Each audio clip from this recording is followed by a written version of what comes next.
Bismillahirrahmanirrahim. Assalamualaikum warahmatullahi wabarakatuh.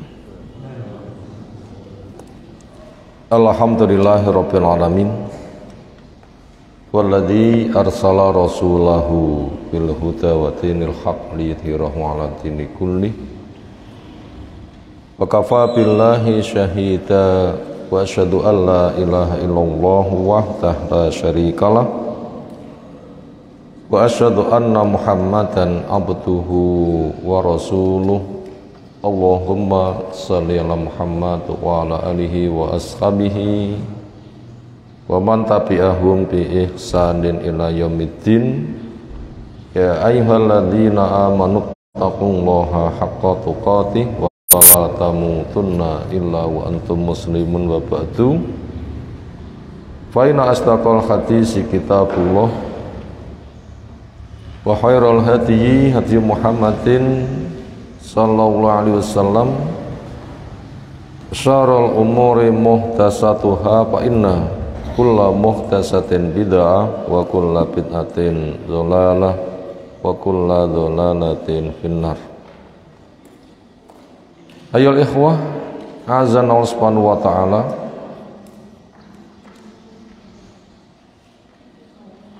semoga rahmat, fadilah, dan ampunannya selalu tercurah untuk kita semuanya, terutama di kesempatan bulan Ramadan ini yang kita masih diberi kesempatan untuk meraih fadilah yang disediakannya, entah dengan cara puasa, sholat malam yang lebih digemarkan daripada biasanya, bahkan ada kesempatan terbaik di 10 hari yang terakhir, adanya Lailatul Qadar, yang semuanya fadilahnya sangat besar. Semoga kita sadar lalu mengejar dan diberi kemampuan,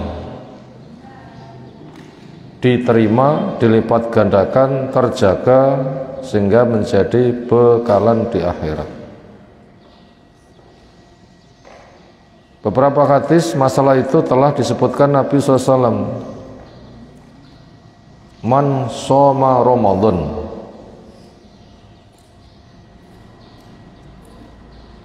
berikutnya ada lagi lafaz yang lain dengan man qoma Ramadan.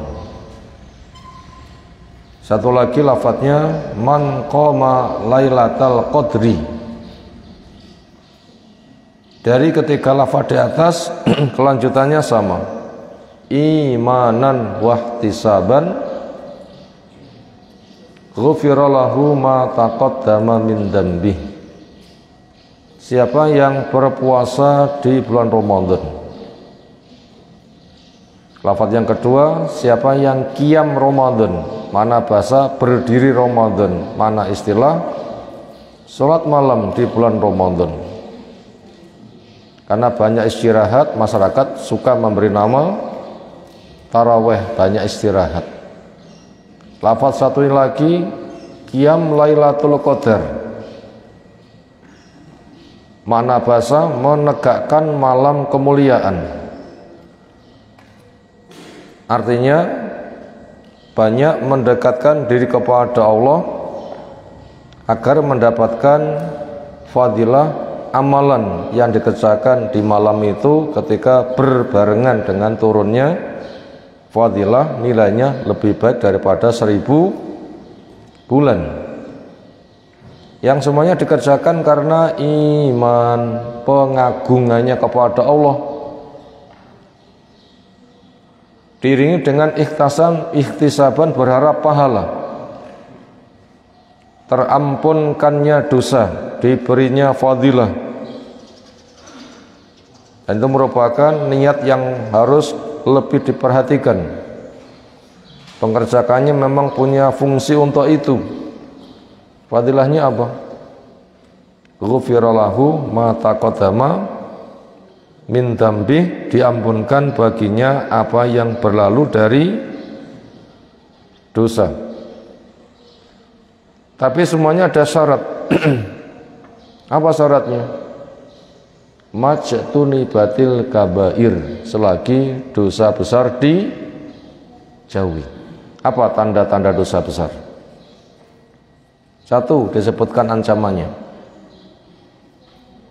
Itu tanda-tanda dosa besar. Apa nomor satu? Disebutkan ancamannya.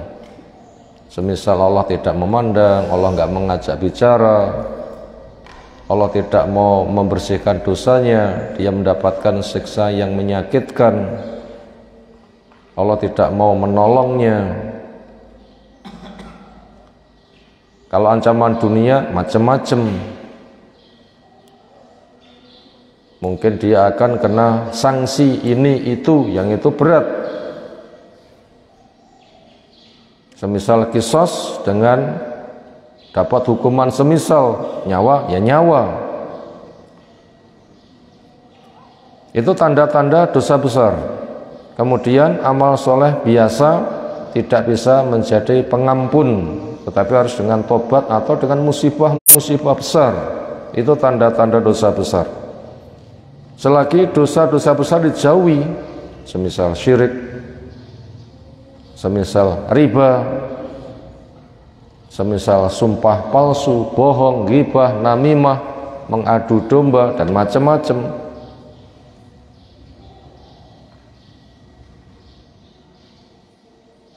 Imam Az-Zahabi menyebutkan sampai ada 75 dosa-dosa besar, bahkan yang lain mengoleksi lebih. Termasuk dosa besar ialah walau secara praktek enggak dikatakan besar, tetapi pemikirannya enggak benar, nanti masuk dosa besar. Praktek tidak menunjukkan dosa besar, tetapi pemikirannya enggak benar, itu akan jadi dosa besar. Apa pemikiran yang enggak benar itu? Meremehkan, menganggap sepele. Ah, cilik, paling tak wudhone gogrok. Pernah ada pemikiran seperti itu?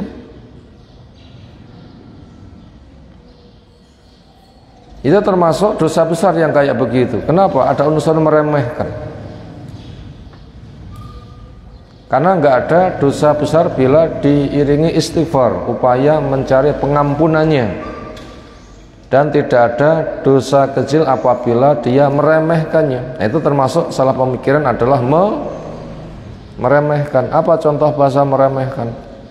Ah, cilik, paling tanggih jamaah beres.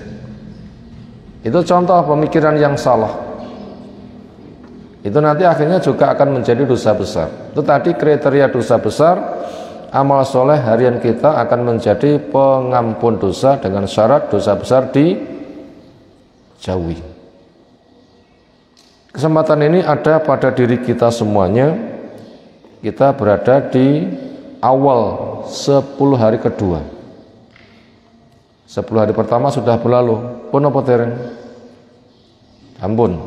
Kita berada di bagian awal 10 hari ke-2. Yang beberapa hari lagi kita nanti masuk pertengahan Ramadan. Maka semoga kita mampu melaksanakan dengan baik.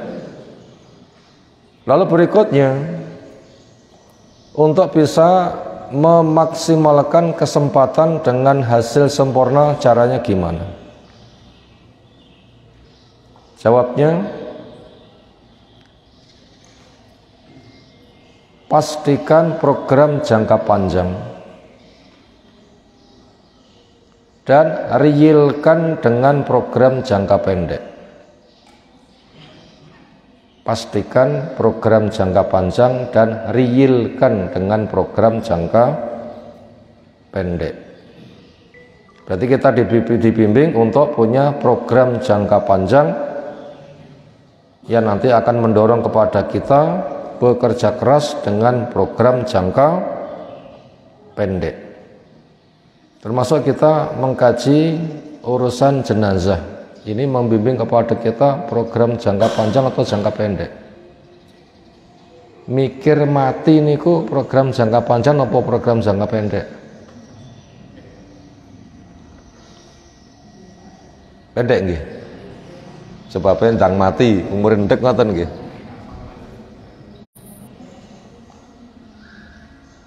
Sepertinya itu malah program jangka panjang. Karena dunia akan segera kita tinggalkan. Mati akan segera tiba. Sesudah mati itu tidak ada habisnya. Justru kita malah diperintahkan untuk jadi orang cerdas, untuk banyak ingat kepada kematian. Karena dunia itu sangat pendek, berikutnya itu tidak mati.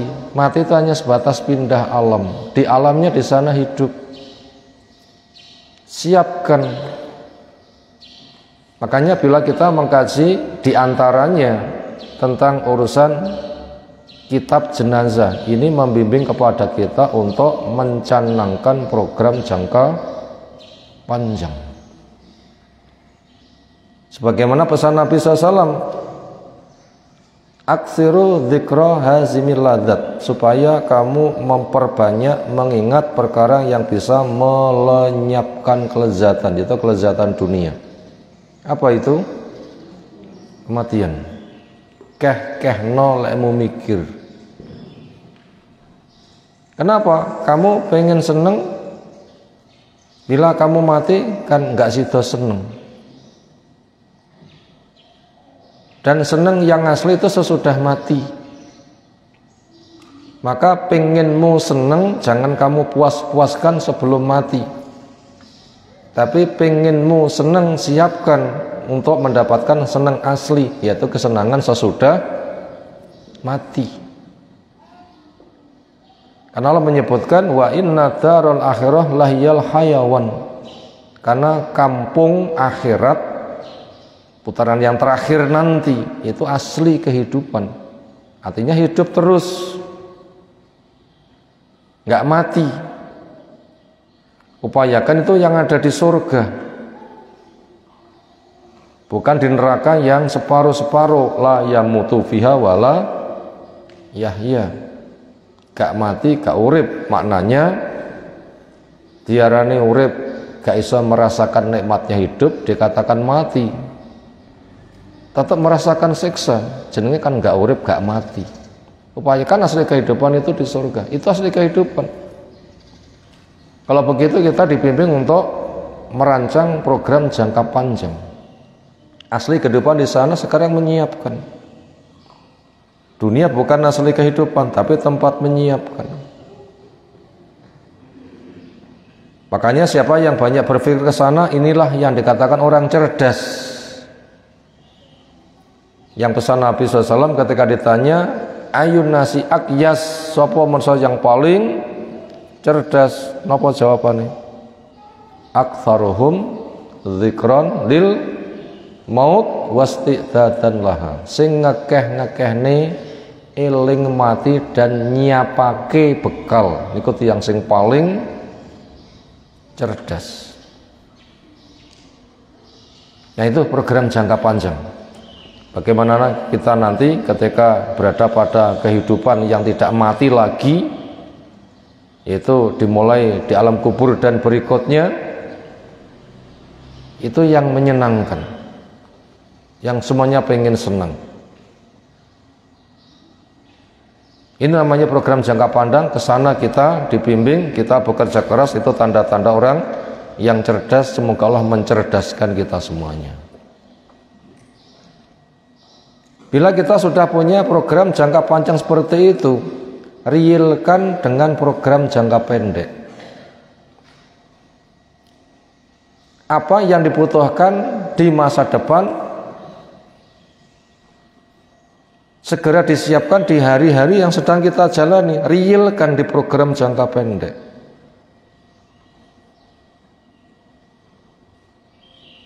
Berapa lama orang hidup di jangka pendek ini? Kita wonten donya pinten nggih suwine? Pinten nggih? Paling dawa namung 24 jam. Pinten paling dawa? 24 jam. Andaikan itu kita lalui kok juga masih ada, itu sebatas mengulang untuk meningkatkan mutu. 24 jam pertama diberi kesempatan dikoreksi berapa nilainya, masih 5,5. Andaikan besok masih diberikan kesempatan akan saya naikkan jadi 6. Ketika juga masih punya kesempatan lalu dikoreksi, alhamdulillah wis munggah bijine dadi pinten? 6. Besok diupayakan jadi 6,5, syukur-syukur 7. Dan seterusnya. Itu namanya merealkan dengan program jangka pendek. Maka apabila kita bisa seperti itu, insya Allah kerja kita nanti bisa maksimal, tenanan, nggak santai-santai. Yang kadang orang mengatakan, wah nyoh apa ke susu, Belanda masih jauh, ngoten nggih. Sepertinya merasa tidak ada ancaman, padahal kita itu selalu terancam.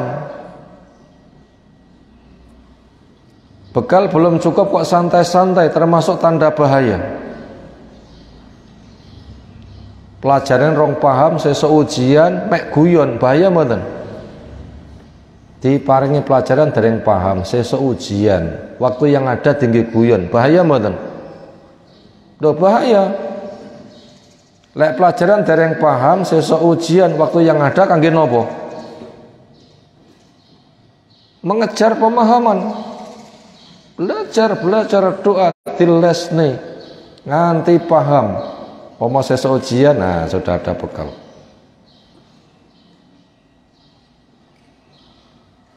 Kira-kira bekal kita andaikan besok kita dimatikan pun siap nopo dereng?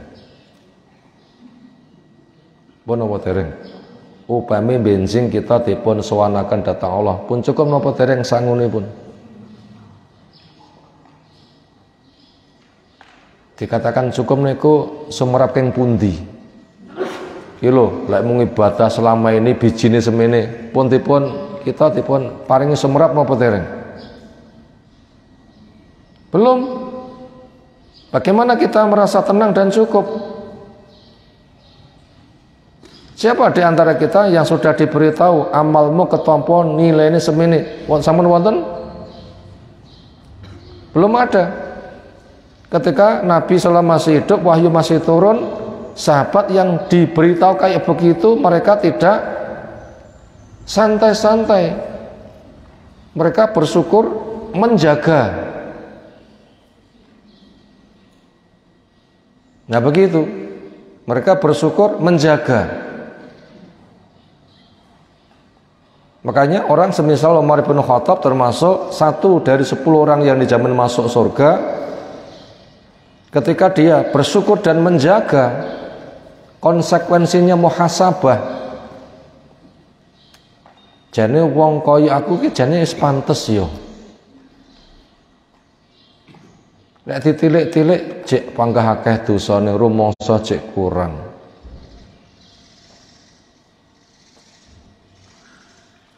Akhirnya semakin ngati-ngati dan semakin menyiapkan bekal. Sehingga ketika cerita masalah syafaat,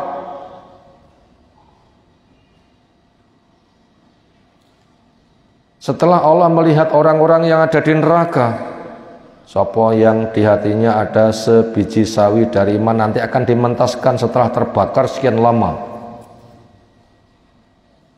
Dicek lagi sapa yang di hatinya ada separuh biji sawi dari iman akan dikeluarkan setelah mereka mendapatkan sanksi sekian lama. Akhirnya ketika nggak ada, nanti Allah akan mencawuk. Tentunya sesuai keagungannya, nggak sama seperti mencawuknya kita. Lek mencawuknya kita terus pundi carane? Ngeten nggih. Gimana mencawuknya Allah kita nggak diberitahu. Tetapi maknanya bisa dipahami. Hikmahnya bisa kita pahami. Apa? Diambil untuk dimentaskan. Umar mengatakan, andaikan saya katut pada cawokan yang kedua wis marem. Duh, ini ku Umar sing sampun dipun jamin surga mawon, ngoten cara berpikir. Banyak muhasabah. Maka bentuk syukur menjaganya dengan banyak muhasabah. Ketika ditilik-tilik pribadinya, ternyata gitu masih banyak cacatnya. Makanya semangat untuk beramal. Ini yang kita kerjakan pada program jangka pendek yang kita belum tahu. Andaikan besok mati amal kita sudah cukup, ibaratnya sesuatu ujian pelajaran hari ini belum paham, maka bekerja keras untuk paham.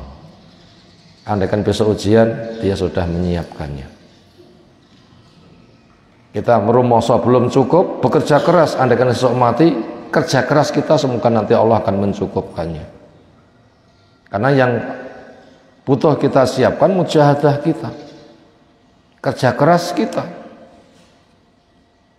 Bukan kita menghasilkan berapa, tapi kerja keras kita. Itu yang dibutuhkan, kerja keras kita. Dan itu penting. Yang termasuk puasa yang kita jalani nanti akan bisa baik apabila memang kita memiliki program jangka pendek seperti itu. Rata-rata menawi poso pun angsal separuh niku sing dipikir lek santri nggih. 5 dina kas liburan ke hari raya ngoten kira dipikir nggih. Ya.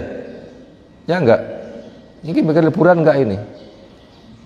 Apa mikir nek pondok wae? Enggak usah diliburkan ya, nek pondok wae ya. Hitung iki 10 kedua sudah belasan keberapa iki 11 apa 12 apa 13, kapan ndang 15, kapan ndang 20, kapan ndang dijemput. Itu kira-kira yang kepikiran. Kalau yang kepikiran kayak begitu nanti nggak bisa meningkatkan nilai ketaatan, padahal kita belum tahu besok masih hidup. Apalagi menjumpai hari raya kita belum tahu. Maka berpikirlah, saya berpotensi sesok kui mati, siapkan hari ini. Memang kita diperintahkan sebagaimana pesan Nabi SAW, kun fid dunya ka'annaka gharib au abirus sabil. Jadilah kamu di dunia seperti orang asing atau orang yang menyeberang jalan, yaitu musafir. Cukup butuhe kundur king safari, kan ngoten. Yang perawi hadis Ibnu Umar kurang lebih mengatakan, idza asbahta fala tantadir masa wa idza amsayta fala tantadir asobah khud min sihatika limaradik wa yakhina limautik au kama qol. Maknanya bila kamu hidup di waktu pagi gak usah berpanjang angan engko sore aku cek urip. Aja. Uripku saiki urung mesti engko sore cek urip. Ya enggak? Siapa yang bisa memastikan kita nanti sore masih hidup? Ada? Enggak ada. Makanya segera tuntaskan apa yang kita butuhkan nanti sore. Hari ini pekerjaannya segera selesaikan dengan nilai yang paling baik. Demikian juga bila hidup di waktu pagi, gak usah menunda-nunda. Engko sore. Loh, siapa tahu? Emangnya kamu tahu nanti sore kamu masih hidup? Bila mati kerjamu belum selesai, PR-mu apa iso tok marekne digarap nang alam kubur. Saking nggih PR-e. Digarap nang alam kubur ngoten. Gak bisa. Segera selesaikan. Sekarang masih sehat, apakah nanti sore kita juga masih sehat? Mungkin sakit. Maka mumpung sehat segera dimaksimalkan dengan ketaatan. Karena itu dimudahkan untuk beramal. Demikian juga ketika hidup, tidak tahu nanti sore masih hidup apa enggak. Maka mumpung masih hidup segera. Itu namanya memaksimalkan di program jangka pendek. Apabila kita bisa, seolah puasa kita nanti baik. Tapi apabila kita sudah dikuasai pemikiran, yang dipikir nopo, riyoyo, itu nanti untuk jadi baik itu sulit. Makanya maksimalkan saja. Nanti apabila kita maksimal, ternyata kok dipertemukan hari raya, seolah nanti bahagianya luar biasa. Bahagianya luar biasa. Maknanya seperti itu. Kenapa? Karena kita diberi kesempatan menyempurnakan iman, menyempurnakan ketaatan yang perintah Allah Ta'ala, walitukmilul iddata walitukabbirullaha ala ma hadakum la'allakum tashkurun, dan supaya kamu sempurnakan hitungan, bereskan tugas dulu. Lewes beres silahkan walitukabirullah, kamu bersyukur, Allahu Akbar, untuk syukur kita diberikan nikmat yang luar biasa untuk semakin menambah kesempurnaan. Bertemu kaum muslimin di tanah lapang mengagungkan Allah, menenteramkan jiwa dengan sholat, semakin kuat iman dengan nasihat, kan begitu. Saling ketemu berdoa, taqabbalallahu minna wa minkum, semoga amal kita diterima, itu kan tanda-tanda kebaikan. Tapi semuanya harus dituntaskan hitungan dulu, maka maksimalkan di program jangka pendek. Ini mukadimah yang butuh kita sampaikan, upaya supaya kita bisa meningkatkan mutu puasa kita semakin baik. Ya, caranya seperti itu. Wallahu a'lam bishawab. Berikutnya kita masuk kepada Kitabul Janaiz.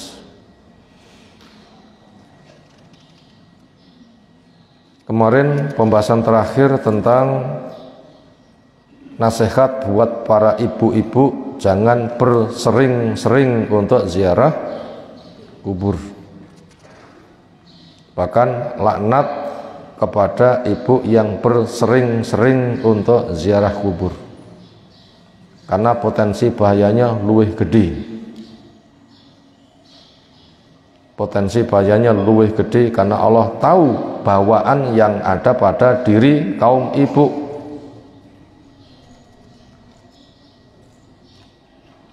Yang di situ maknanya, pertama, ada yang mengharamkan total perempuan gak boleh sama sekali.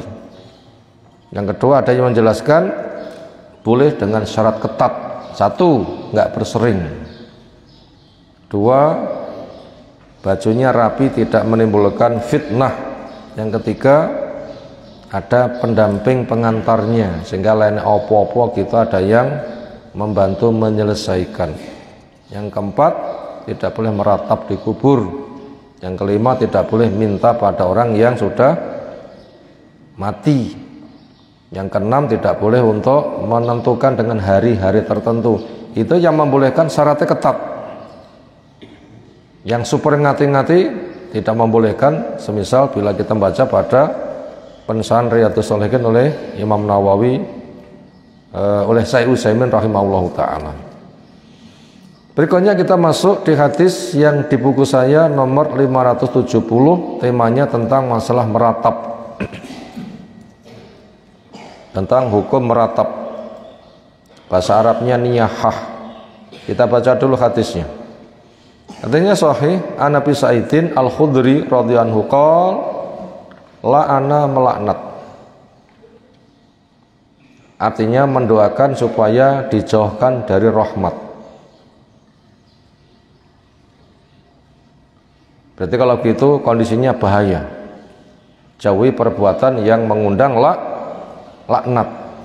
Karena didoakan dia jauh dari kebaikan, berarti berada pada bahaya. Apalagi yang melaknat Rasulullah sallallahu alaihi wasallam, yang doanya mustajab. Kita saja ketika ngomong supaya yang baik. Kenapa? Ada waktu-waktu tertentu berbarengan dengan waktu dikabulkannya doa, apalagi malaikat juga mengucapkan amin pada kata-kata manusia. Kalau manusia biasa saja berpotensi begitu, apalagi yang melaknat Nabi, ini lebih bahaya. Makanya ini termasuk dosa besar, jauhi. Karena dijelaskan ancamannya apa? Dilaknat. Siapa? An-naihata, perempuan yang meratap. Dan itu seringnya perempuan. Seringnya, bukan menuduh, tapi seringnya. Artinya yang punya potensi. Banyu niku potensinya kobong nopo kembloh. Napa potensinya banyu? Kobong nopo kembloh? Nggih kembloh. Lek geni napa potensine? terbakar. Makanya yang berpotensi meratap itu perempuan, walaupun tidak semua perempuan. Dan laki-laki tidak berpotensi, walaupun juga banyak. Kenapa? Karena jiwanya nggak sesuai dengan standar, kan begitu masalahnya. Itu dilaknat perempuan yang meratap, wal mustami'ata, dan perempuan sing gatekne ratapan. Mustami'ah itu memasang pendengaran ketika ada orang yang meratap gatekne, sehingga sing meratap rumangsa termotivasi tambah nemen. Ibaratnya wis kobong cek dituri napa bensin ngoten lho.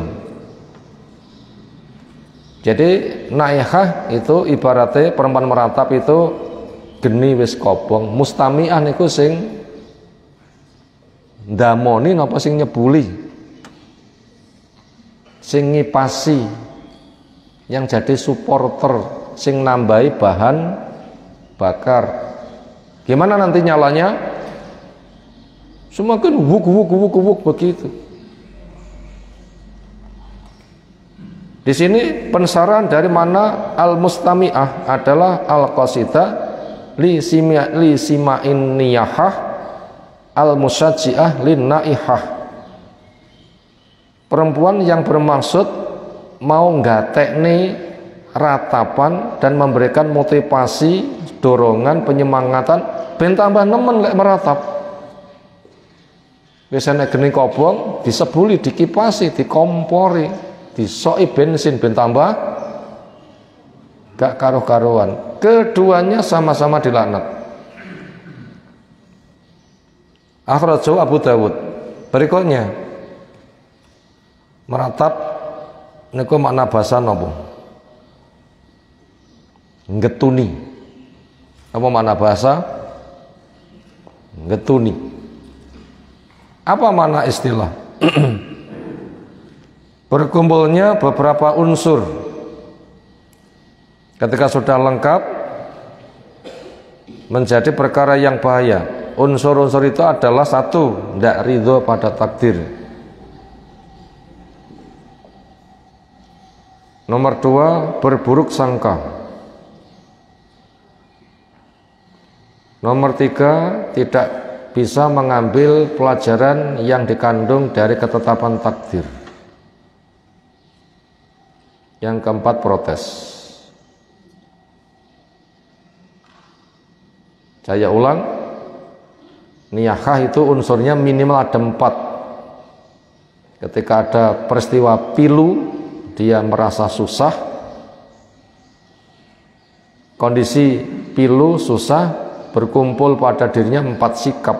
1, tidak ridho pada takdir. 2, berburuk sangka kepada Allah. Yang ketiga, gak bisa mengambil pelajaran di balik peristiwa.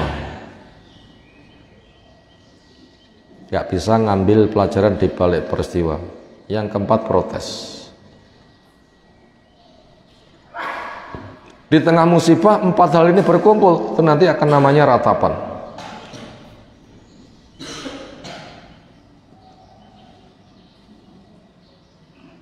Contoh kasus, salah satu anggota keluarganya meninggal. Sikap dia satu, tidak ridho pada takdir. Nyapo kok mati? Kenapa dimatikan? Allah ditanya, digugat, gak ridho. Padahal Allah itu punya hak menghidupkan, mematikan, tapi dia itu menggugat. Nyapo kok dimatikan? Gak ridho pada takdir. Yang kedua, berburuk sangka. Kok ya mentolo-mentolo nih dulurku sing tak senengi meninggal. Berburuk sangka. Allah itu dituduh mentalan. Kudune napa? Berpikir optimis, Allah itu maha sayang, sayangnya lebih gede daripada hamba menyayangi diri sendiri. Malah dituduh napa? Mentalan. Ini namanya suudzon, berburuk sangka. Yang ketiga, nggak bisa ngambil pelajaran. Kudune ketika ada peristiwa itu mesti ada hikmahnya, ambil pelajarannya. Karena menyebutkan untuk bimbingan kepada kita, Rabbana ma khalaqta hadza batila. Ya Allah, tidak ada sesuatu yang kau cipta sia-sia. Enggak ada, semuanya itu penuh manfaat. Sebagaimana nasi manfaatnya bisa diserap kalorinya, api manfaatnya bisa digunakan untuk memasak, itu namanya kan ada manfaatnya. Sampai kematian pun juga ada manfaatnya. Napa manfaatnya kematian? Dengan mati lek dosa gak sida dosa neh. Dengan beban yang berat, dengan mati istirahat. Dengan beratnya proses kematian untuk momentum menggugurkan dosa ketimbang digogrok nih neraka, itu kan full manfaat kan, tapi dia nggak bisa mengambil manfaat. Kenapa? Ya sudah, tidak terima kepada takdir, berburuk sangka, gimana dia akan mengambil manfaat? Yang ada, yang keempat, tinggal protes. Kenapa bentuk protes deh? Ya reno-reno bentuk protes sih. Teriakan-teriakan jahiliyah, nangis ngeru-ngeru, wonten sing gulung-gulung, wonten sing ora gatel ndadak ngukuri rambut, kadang malah ngambil debu di guyurne ke rambut, ana sing nyukur gundul, ana sing bela sungkawa motong jarinya, ada yang mencakar-cakar wajahnya, nyobek-nyobek bajunya. Loh, protesnya sak pirang-pirang model protesnya. Itulah namanya meratap. Itu termasuk dosa besar, makanya itu dilaknat. Nah, ini penting, bagaimana bapak-bapak ketika punya keluarga digiring untuk diajak ngaji bila tidak bisa mengajari sendiri karena suami punya tugas, ku angfusakum wa ahlikum naro, jaga dirimu, jaga keluargamu dari api neraka. Makanya ibu-ibu ketika diajak ngaji semerintil. Kenapa? Karena punya pemimpin yang baik, ada ancaman sekarang tidak diselamatkan.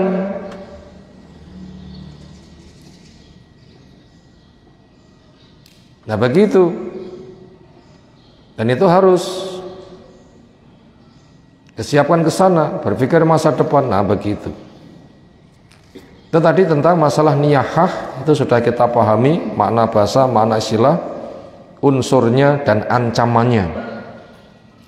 Kemudian yang kena hukuman itu bukan si pelaku saja, tetapi pihak ketiga, pihak kedua yang memperhatikan adanya niyahah, dia gatekne, menyambut, gelem ngrungokne dan mendorong-dorong ben tambah nemen. Senada dengan itu, kadang orang itu punya kebanggaan. Napa kebanggaannya? Bentuk cintanya kepada keluarga ketika mati dia susah, ketika ada orang lain datang untuk bombong atini, sehingga itu semakin seperti itu. Ada itu pada kesalahan, sama saja. Itu para supporternya yang memberikan support, penyemangatan, sehingga nanti andaikan grup kesebelasan nanti lek bal-balan tenanan ben menang, disupport, dibombong-bombong dan sebagainya, sehingga meratapi nanti semakin menjadi-jadi dan itu merasa bangga. Itu namanya makna mustamiyah. Hukumnya keduanya itu adalah sama karena ta'awun alal ismi wal udwan, saling tolong di dalam dosa dan permusuhan. Adapun makna naiha tadi sudah kita urai, yang ada dibuka adalah ya almar'ah alati tabagi al-mayyit wa tu'atitu mahasinahu wa tubaki ghairaha. Perempuan yang menangisi mayit dan menghitung-hitung kebaikannya dan membuat menangis kepada yang lain. Itu namanya meratapi, getuni dengan bahasa seperti itu. Apa faedah yang bisa diambil? Di buku ini ada satu poin, yaitu hurmatun niyahah ala mayyit bil ijma' wa annaha minal kabair. Haramnya niyahah terhadap mayit ini hasil kesimpulan ahli ilmu, semuanya menyimpulkan niyahah haram dan dia termasuk dosa besar yang kita wajib untuk menjauhinya. Berikutnya masuk hadis 571 juga sahih. An Ummi Atiyah radhiyallahu anha qalat, akhadha mengambil janji setia alaina kepada kami Rasulullah sallallahu alaihi wasallam alla nanuha, bahwa kami tidak boleh meratap, muttafaq alaih, disepakati atasnya oleh Imam Bukhari, oleh Imam Muslim. Ketika orang mendapatkan dakwah Islam, mendengar, paham, maka itu sering ditotok oleh Nabi SAW, yaitu janji setia siap taat. Ibu-ibu ya gitu kurang lebih, jenengan kabeh pengen masuk Islam, pengen jadi orang Islam yang baik nggih. Sekarang saya bikin sebuah ketetapan, lek pancen pengen dadi muslimah sing apik, sapa-sapa sok lek diuji keluargane anak sing ninggal, janji ya, janji napa? Gak oleh meratap. Siap, siap, janji, janji, tenanan, tenanan. Nah itu namanya baiat.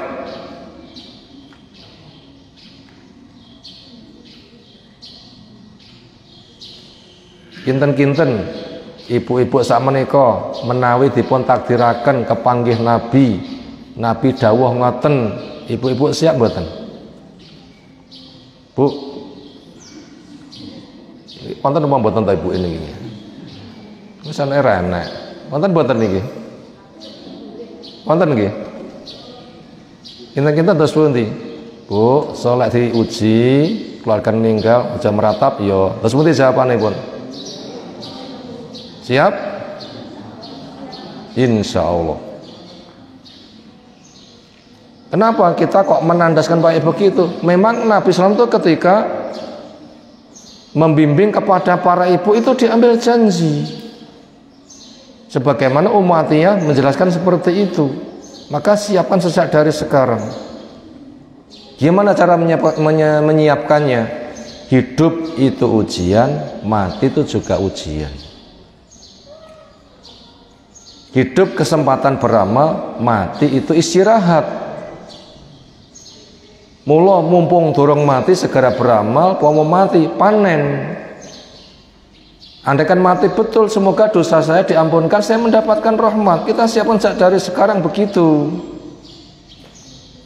Maka jangan mengharapkan saya ingin hidup di dunia 1000 tahun lagi. Jadi napa menawi 1000 tahun malih? Sakmenika nyuwun sewu ibu-ibu sing sampun sepuh pun yuswa pinten? Pinten nggih? Wonten sing swidak tambah ayu apa mboten kira-kira? Kalih umur 20 tasih ayu pundi nggih? Ayu swidak nggih malan nggih. Kalau nate ningali ibu-ibu swidak 70 tambah wahyu. Kapan? Pas ngejak anak-anak wisata teng Popoh niku pun ibu-ibu swidak 70. Ya Allah, rokin niku setengah paha, bengesane kados tas mangan pitik entah-entahan. Kalau nyawang nganti merem ngoten niku lho nggih.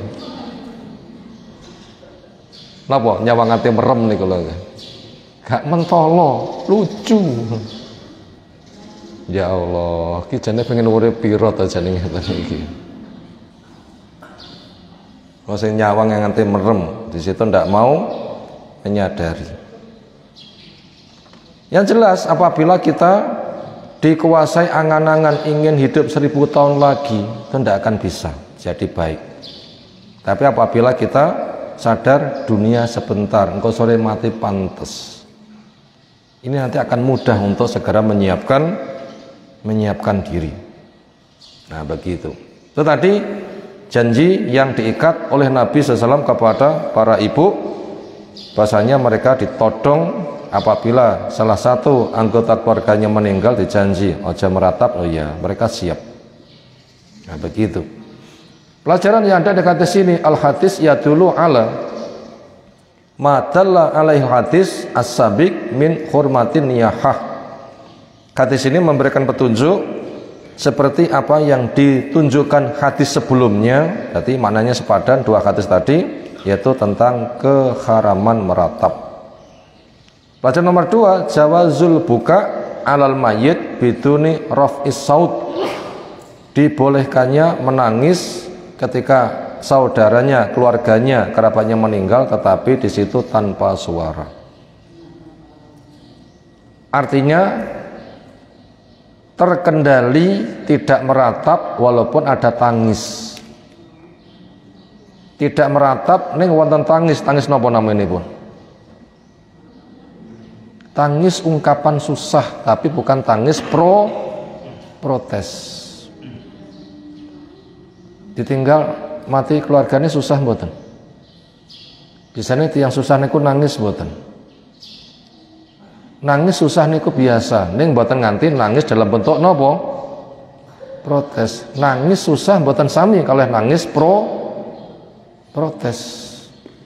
Nyapa nangis? Ya pancen geni panas, gula legi, banyu anyep, susah nangis biasa. Ngoten nggih?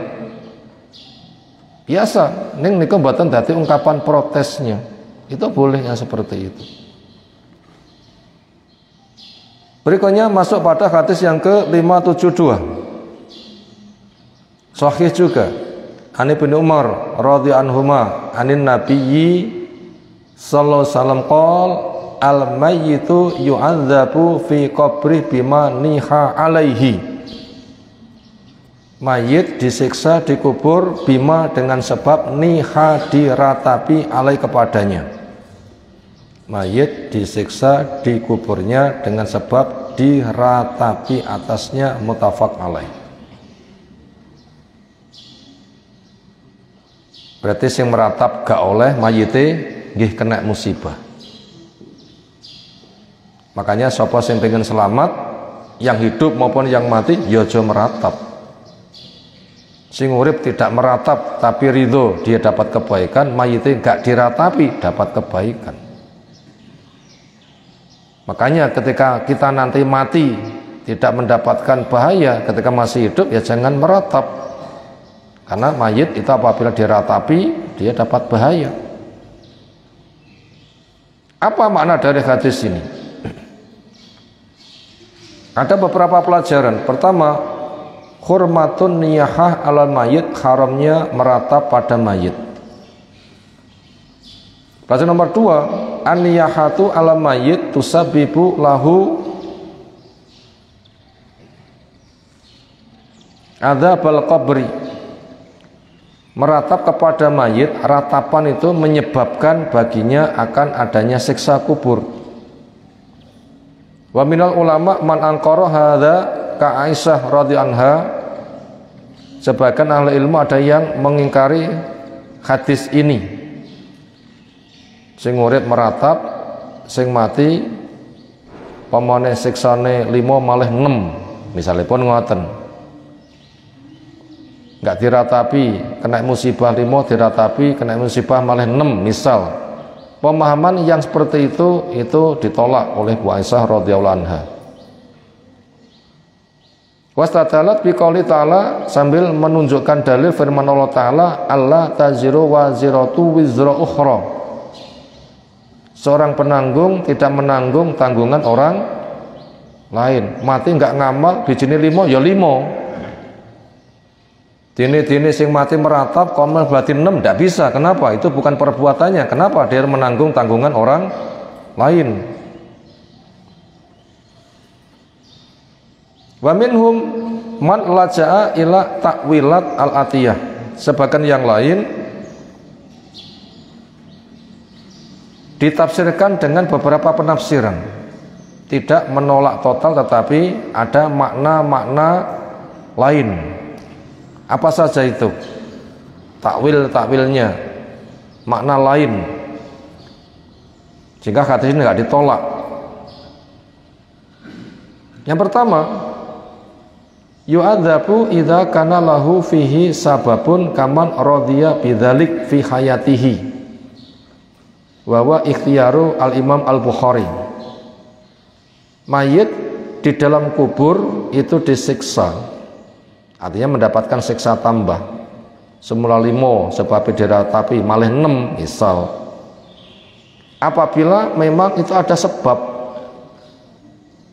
Semisal ketika masih hidup ada ratapan orang itu ridho, ketika mati diratapi.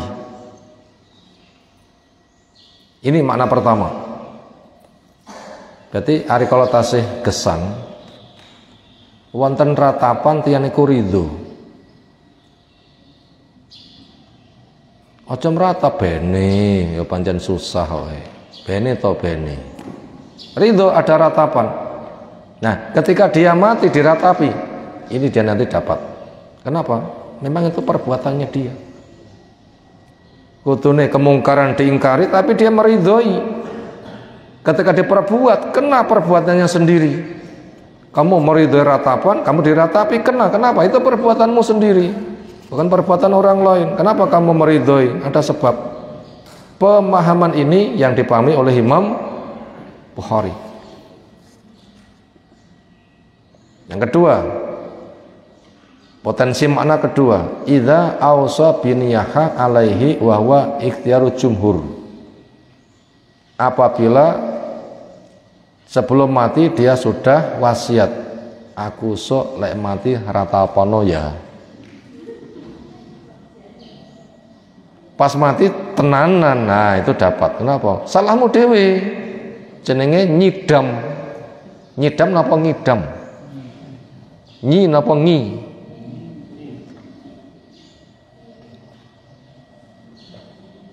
Jenenge nantang perkara. Dulu ketika masih hidup wasiat aku soleh mati ratapono, ketika mati betul diratapi, nah itu kena. Ini makna yang kedua. Jenengan pernah wasiat napa dereng? Aku soleh mati ratapono, pun napa dereng? Lek nggih ndang tobat, pomong ngoo, mboten tobat, niku mungkin kena niku mungkin apa? Salahmu dhewe. Lagi ngoten to nggih? Salah sendiri. Itu makna yang kedua. Makanya jangan ridho ada ratapan dan jangan wasiat. Bila kita ridho ada ratapan atau kita wasiat nanti diratapi kena. Tapi bila kita tidak ridho, kita nggak wasiat, malah nyegah, aku sampai mati aja diratapi ya, ya. Dini mati diratapi, dia nggak memiliki sebab, nggak kena. Yang C, innahu khosun bil kafir. Ini khusus pada orang kafir. Kayaknya kita nggak masuk pembahasan yang C ini. Berikutnya yang D. Inna ma'nahu taubihul malaikah. Ini artinya adalah celaan malaikat. Jadi malaikat itu lek Nabi melaknat, malaikat malu mencela kepada orang yang meratap. Artinya jadi ratap. Ini sebagai bahasa celaan, menggunakan bahasa sapa-sapa mati diratapi nanti dapat siksa, ini sebagai bahasa celaan, artinya ojo meratap. Itu makna yang D adalah itu taubihul malaikat. Makna yang H, inna makna takdzib ta'lumul mayit. Sesungguhnya makna siksa adalah mayit romongso kelaran. Li'anahu yaruku li ahli, karena mayit romongso mesakni yang keluarganya indal buka ali ketika keluarganya menangisi. Wahwa, dan ini pilihan dari Ibnu Jarir dan Qadhiyat sebagaimana di dalam kitab Fathul Alam. Jadi menawi wonten tiyang mati terus diratapi, mayit tersiksa artinya kesakitan, arti itu mesakni, nyapoto aku kok dadak di ratapi, mbok yo ora usah ngono. Dia merasa tersakiti begitu. Nyapoto aku kok diratapi. Apa manfaatnya kanggo kamu? mbok ya ora usah wae. Ini sebagai protes dia merasa tersakiti. Ini kinten-kinten tiyang sing sampun dipun copot nyawane niku tasih sumrak mboten datang lingkungane. Tiyang sing sampun copot nyawane tasih sumrak mboten datang lingkungane. Ya kita ndak bisa praktek alam gaib loh nggih. Piye carane? Ini kalau ndak ada berita gaib kita nggak bisa menjawab. Maka jawabnya, bila kita baca di kitab jenazah di Sahih Bukhari, tiang meninggal, iku roe memantau jasate diapakne, sejak dimandikan, dikafani, disolati, dibawa, ini rohnya memantau. Orang yang baik ketika diusung kodimuni cekat-ceketno aku, persegerakan saya, ndang to, aku ndang terno. Itu meminta, cuma kita tidak dengar. Maka pesan Nabi SAW itu aslinya bil janais, persegerakan jenazah. Kenapa? Karena rohnya itu sudah meminta, percepat. Tapi lek mboten sae nika protes, ilaina tadhabu nabi. Aku digawa nyandi, berat protes, gah. Silahkan dibaca di Sahih Bukhari, ini ada di sana. Ungkapan si roh. Ya di situ diungkapkan ketika dihantarkan menuju ke penguburannya. Lek tiyang saya, wau muni napa roy? Persegerakan saya. Lek mboten saya, roy muni napa wau? Aku digawa nyandi. Berarti dilihat dari pemahaman seperti ini, roh itu berarti bisa melihat ketika mati keluarganya nyapo, enek sing nangisi itu roh. Dan itu ndak ridho. Ojo ngono, pomo kita bisa ngrungokne keluane, maka ten kirang langkung. Cuma telinga kita nggak mendengar, nggak bisa connect dengan alam roh.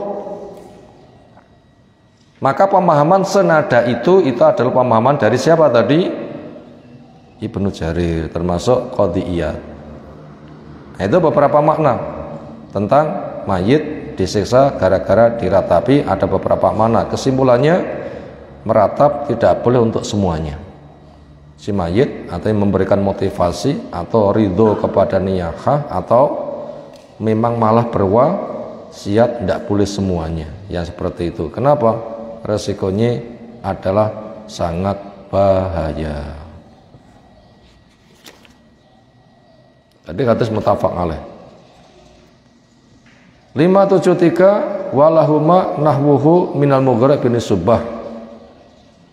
Dan milik Bukhari Muslim juga ada hadis jalur lain dari Mughirah bin Subah. Sepertinya itu yang kita kaji pada pada pagi hari ini. Insyaallah pembahasan hadis berikutnya itu temanya nanti insyaallah berkaitan tentang mengubur mayit di waktu malam, itu hukumnya bagaimana. Insyaallah pembahasannya masih akan datang. Semoga apa yang kita pelajari pagi hari ini Allah berikan ilmu bermanfaat untuk kita semuanya. Allahumma amin. Ada tanggapan? Disilahkan. Yang pertama, apakah ada sunahnya ketika memasukkan liang lahat itu harus keluarganya? Kemudian yang kedua, di hadis yang kemarin, Dr. bin Habib itu kan disunahkan untuk seorang mengatakan, ya fulan, katakanlah bahwa Allah, agama adalah Muhammad, ini untuk semua yang ada di situ atau keluarga juga? Ada dua pertanyaan ketika memasukkan jenazah ke tempat penguburannya, apakah harus dari keluarganya? Secara umum, siapa yang mengurus jenazah itu kriteria pertama adalah sing paham cara mengurus. Ini kriteria tidak bisa dibantah. harus yang tahu seluk-beluk cara ngurus jenazah. Ini kriteria pertama, tidak bisa dibantah. Yang nomor dua, sekira dari keluarganya ada yang tahu, keluarganya yang paling berhak sejak memandikan, mengkafani, tidak perlu ngimami, termasuk memasukkannya ke kubur, apalagi jenazah itu perempuan. Maka pesan Nabi SAW, wis to gak apa-apa, lek sampean mati kok tak dusi, tak kafanane, tak solati, tak kuburi. Biasa nanti di ngoten nggih, muring-muring mboten nggih. Kan muring-muring. Oh ngono ya, demen nek bojone mati. Saiki jek urip meleh-meleh wis ora rasa susah, kok lek mati tak dusi, tak kafanane, tak solati, tak kubur. Ini menunjukkan apabila dari keluarganya ada yang betul-betul paham, dia yang paling berhak. Tapi apabila tidak ada dari keluarganya yang paham seluk-beluk ngurus jenazah, maka boleh orang lain yang paham. Daripada itu dipilihkan. Makanya itu butuh untuk dikabarkan caranya ngene-ngene, sapa keluargane. Nah begitu. Iki wajibnya memasukkan ke kuburan, carane ngene. Diupayakan karena jenazahnya perempuan, keluargane wae sing demak-demok oleh ngoten nggih. Nanti bisa diajarkan seperti itu. Apabila memang nggak ada, boleh orang lain walaupun jenazah itu perempuan. Kenapa? Itu termasuk kondisi darurat. Nah begitu. Ya kutune ya junjung, bopong dan sebagainya. Lu kan tutup mahramku, saya lagi itu perempuan. Apa-apa dicencang. Tapi oleh demok malah dicencang ngoten nggih. Ya malah nelongso. Enggak seperti itu. Jadi itu apakah itu harus dari keluarganya? Jawabnya kriteria pertama yang tahu, yang kedua sekira keluarganya ada itu yang paling utama. Bila tidak ada, orang lain pun juga diperbolehkan, termasuk ketika meletakkannya dari arah selatan di long-longe ngalor ngoten nggih. Ketika meletakkannya berucap bismillahi wa ala millati Rasulullah sallallahu alaihi wasallam. Berikutnya tentang pengungkapan tadi apa? Bila kamu ditanya dianjurkan untuk ngasih tahu ke mayitnya setelah orang ketidan mulai bulan Nah itu sudah kita kaji kasus kemarin, itu ada di buku ini, tetapi sudah dijelaskan di dalam pensaranya itu adalah hadisnya tidak sahih, mengamalkannya mungkar. Tidak sahih, mengamalkannya itu mungkar. Berarti tidak ada perlakuan itu. Kenapa? Sudah disyarah di dalam buku yang ada, hadisnya tidak sahih, mengamalkannya termasuk perbuatan mungkar. Yang ada apa? Yang ada adalah ketika sudah selesai penimbunannya, sebelum pulang, hadirin dihimbau, saudaramu itu mintakan kepada Allah semoga dosanya diampunkan, ditetapkan di dalam iman karena dia akan ditanya. Maka jamaah semuanya silahkan menghadap kiblat, memuji Allah, bersalawat, lalu mendoakan, ya Allah ampuni dia, kokohkan dia dalam iman. Ketika ditanya bisa menjawab. Nah, supaya yang hadir mendoakan, setelah itu selesai menabur ke arah kepala 3 kali, kemudian pulang pulau alam. Ada yang lain? Sekira cukup itu.